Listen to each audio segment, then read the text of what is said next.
جیسے کہ میرا نام ڈاکٹر اجاز ریاض ہے اور میں بیتیاں روڈ لاہور کینٹ میں اپنا کلینک چلا رہا ہوں. کلینک کا نام ہے سعید طاہر کلینک.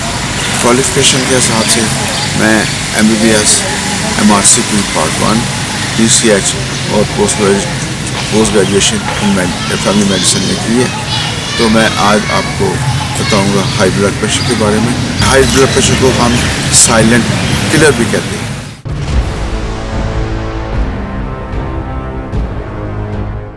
اس ویڈیو کو لائک کریں، ہمارے چینل کو سبسکرائب کریں.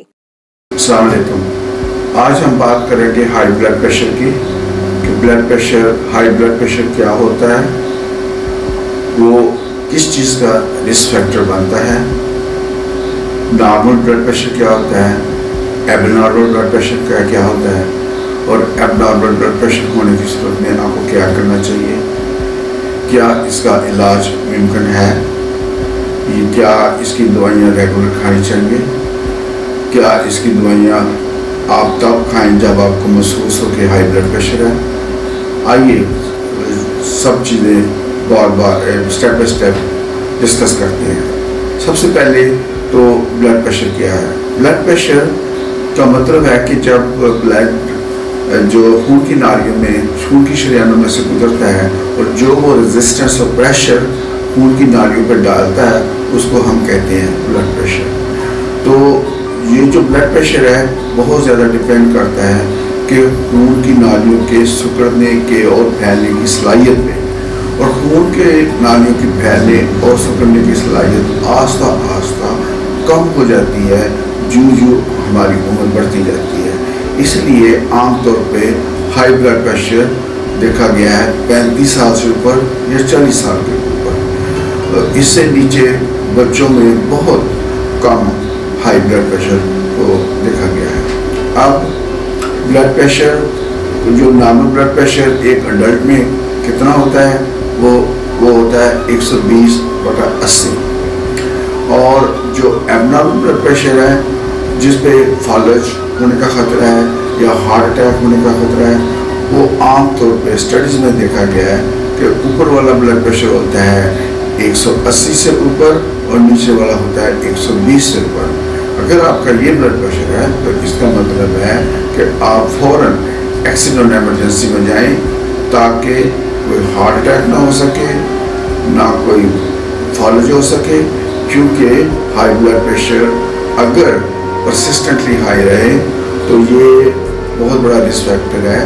یہ ہماری باڈی کے آرگن کو ڈیمیج کرتا ہے، جن میں دل، ہارٹ سے فہرست ہے، اس کے بعد دماغ میں فالج ہو سکتا ہے اور اسی طرح گردے فیل ہو سکتے ہیں اور بینائی جا سکتی ہے. پہلی دفعہ بلڈ پریشر کا پتہ چلتا ہے جب ان کو ہارٹ اٹیک ہو جائے یا فالج ہو جائے یا آنکھوں کی بینائی چلی جائے یا ان کے گردے فیل ہو جائیں. دوسرا گروپ ان لوگوں کا ہے جن کا بلڈ پریشر تو ڈائگنوز ہو جاتا ہے لیکن وہ میڈیسن نہیں کھاتے. بلڈ پریشر جو ہوتا ہے وہ ساری عمر کے لیے ہوتا ہے، لہٰذا اس کی دوائیاں بھی ساری عمر کے لیے ہیں. اگر آپ کو بلڈ پریشر کی گولیاں کھانے سے سائیڈ افیکٹ ہوتا ہے جیسے کہ پیشاب کا بار بار آنا یا تھکاوٹ محسوس کرنا، تو آپ کا کام ہے کہ آپ ڈاکٹر کے پاس واپس جائیں اور انہیں کہیں کہ بھائی ان سے مجھے سائیڈ افیکٹ ہوتا ہے، تو آپ کا ڈاکٹر دوسری الٹرنیٹیو قسم کی میڈیسن دے جس سے آپ اس کا سائیڈ افیکٹ نہیں ہوتا. ایک ریسرچ نے بتایا ہے کہ اگر آپ ایک بلڈ پریشر کی گولی کھاتے ہیں تو اس کا اثر زیادہ سے زیادہ 6 مہینے تک رہ سکتا ہے. فار ایگزامپل آپ نے بلڈ پریشر کی گولی کھائی، 1 ہفتے کے بعد آپ ڈاکٹر کے پاس گئے، ڈاکٹر نے بلڈ پریشر چیک کیا تو اس نے کہا کہ جی آپ کا بلڈ پریشر نارمل ہے. آپ کو یہ میسج ملا چونکہ بلڈ پریشر نارمل ہے لہٰذا مجھے گولی کھانے کی ضرورت نہیں ہے. یہ بالکل غلط ہے، کیونکہ کئی دفعہ ڈاکٹر کے پاس آپ کا ریکارڈ نہیں ہوتا اور کبھی کبھی ڈاکٹر آپ سے یہ بات پوچھنا بھول جاتے ہیں کہ کیا آپ کو بلڈ پریشر کا مرض لاحق ہے کہ نہیں اور کیا آپ اس کی دوائیاں کھاتے ہیں کہ نہیں. تو ڈاکٹر آپ کو یہ میسج دے رہا ہے کہ جی آپ کا بلڈ پریشر نارمل ہے آپ یہ میسج لے لیتی ہیں چونکہ میرا بلڈ پریشر نارمل ہے لہٰذا میں بلڈ پریشر کی گولیاں نہ کھاؤں. یہ بالکل غلط ہے کیونکہ 6 مہینے کے بعد یا جب بھی بلڈ پریشر کی گولی کا اثر ختم ہو گیا تو آپ کا خون کے سکڑنے کی اور پھیلنے کی صلاحیت پھر ختم ہوگی تو ایک دم بلڈ پریشر بڑھ جائے گا اور ریزسٹنس کے ساتھ بڑھے گا اور اس میں خطرہ ہے کہ وہ خون کی نالی پھٹ جائے. اگر خون کی نالی پھٹتی ہے دماغ میں تو فالج ہونے کا ڈر ہے. میری یہ ہدایت ہے آپ کے لیے، ایک عرض ہے، التجا ہے کہ اگر آپ 40 سال کے اوپر ہیں اور آپ سگریٹ بھی پیتے ہیں اور آپ اوور ویٹ بھی ہیں اور آپ ریگولر ایکسرسائز نہیں کرتے تو آپ کے لیے ضروری ہے کہ آپ کسی قریبی ڈاکٹر کے پاس جائیں، بلڈ پریشر چیک کروائیں. آج کل بہت سارے میڈیکل سٹور میں فری بلڈ پریشر چیک کیا جاتا ہے. اگر بلڈ پریشر آپ کا ہائی ہے تو پھر آپ اپنے ڈاکٹر کے پاس جائیں تاکہ وہ آپ کو اس کی صحیح ڈائگنوز بنا سکے اور اس کے مطابق آپ کو بلڈ پریشر کی میڈیسن دے سکے. میں اگلے ویڈیو میں بتاؤں گا کہ کس طرح آپ گھر میں بلڈ پریشر کو ڈائگنوز کر سکتے ہیں، کیونکہ ایک ہائی ریڈنگ کا یہ مطلب نہیں ہے کہ آپ کو ہائی بلڈ پریشر ہو گیا.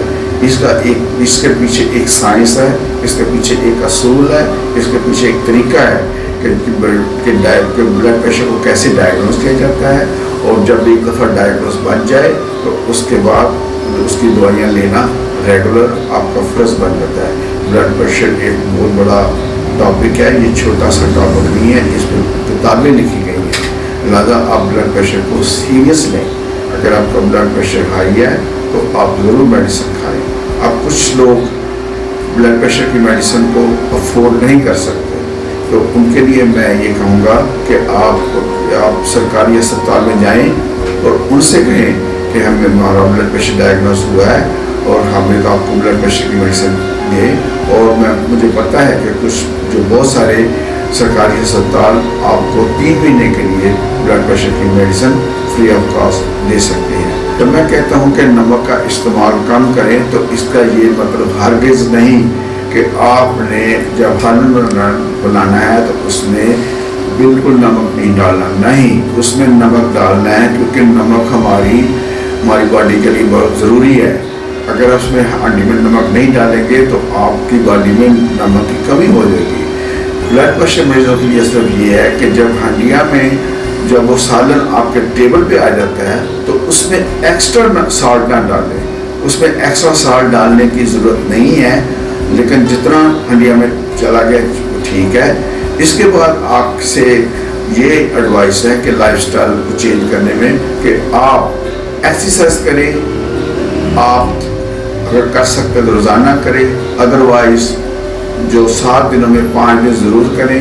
اور آپ کی جو ایکسرسائز تقریباً 30 منٹ سے 45 منٹ تک ہونی چاہیے اور اس میں برسک واک بھی ہو سکتی ہے.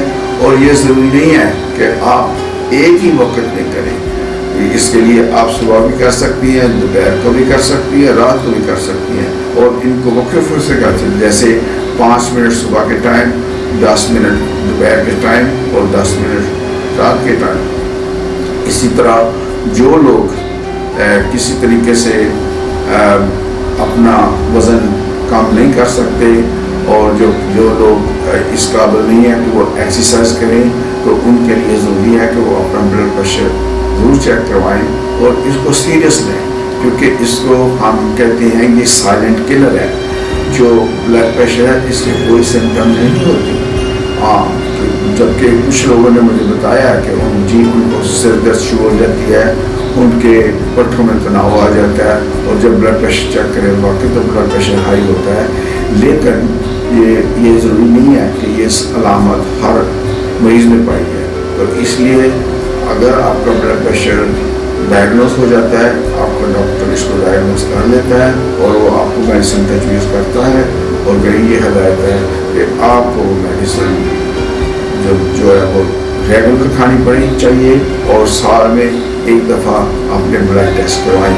وہ بلڈ ٹیسٹ ہوتے ہیں کہ کڈنی کے فنکشن کے ٹیسٹ، کڈنی کیسے کام کر رہی ہے، اور اس کے علاوہ کہ جو اور ریلیونٹ جو بلڈ ٹیسٹ ہے وہ ڈاکٹر آپ کو سجیسٹ کرے گا.